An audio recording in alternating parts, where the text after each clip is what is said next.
Cabinet మీద మీరు మాట్లాడిన అన్ని కూడా అబద్ధాలని చెప్పేసి సరే, క్యాబినెట్ లో ఏం జరిగిందని నేను చెప్పాల్సిన అవసరం లేదు కదా. క్యాబినెట్ మంత్రి గారి కుమార్తె చెప్పింది కదా. నిజాలు ఏంటిది అనేటువంటిది నేను చెప్పాల్సిన అవసరం లేదు. వారి మంత్రివర్గ కుటుంబ సభ్యులే ఉన్న విషయాలన్నీ కూడా బయట పెట్టారు. ముందు దాని మీద వాళ్ళకి సమాధానం చెప్పమనండి. గన్ను ఎవరు తెచ్చారో సమాధానం చెప్పమనండి. ఇవాళ ఎందుకు పారిశ్రామికవేత్తలకు తుపాకులు పెట్టి అక్రమ వసూళ్లు చేస్తున్నారో దానికి సమాధానం చెప్పండి.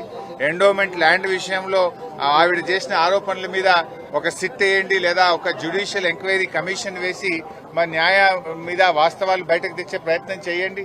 ఎందుకు దాన్ని హషప్ చేసే ప్రయత్నం చేస్తున్నారు? ఇలా 3-4 అంశాల మీద అక్కడ ఆరోపణలు వచ్చినాయి. వాటి అన్నిటి మీద ఒక సిట్టింగ్ జడ్జితో జ్యుడిషియల్ ఎంక్వైరీ వేయండి. అన్ని విషయాలు బయటకు వస్తాయి కదా. ఇవి మేం చేసిన ఆరోపణలు కాదు, మీ కేబినెట్ మంత్రులే చేస్తున్న ఆరోపణలు, మీ కేబినెట్ మంత్రుల యొక్క కుటుంబ సభ్యులు చేస్తున్న ఆరోపణలు. వీటన్నిటిని బయటకు తీయండి. బయటకు రావాలి. నిజంగా మీరు తప్పు చేయలేదు అంటే, మీరు ఇలాంటివి జరగలేదు అంటే విషయాలు బయటకు తీసుకురండి.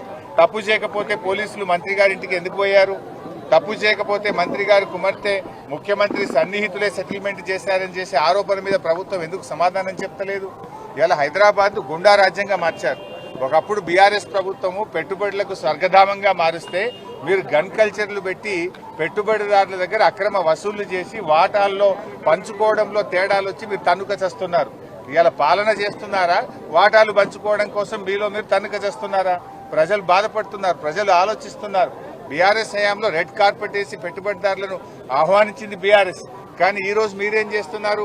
ఆ పెట్టుబడిదారులను తుపాకులు పెట్టి బెదిరించి ఒక గన్ కల్చర్ని తెచ్చారు. మీరు ఆ రోజు మేమేమో అగ్రికల్చర్ను పెంచాం, మీరేమో గన్ కల్చర్ను పెంచుతున్నారు. మీకు మాకున్న తేడా అదే.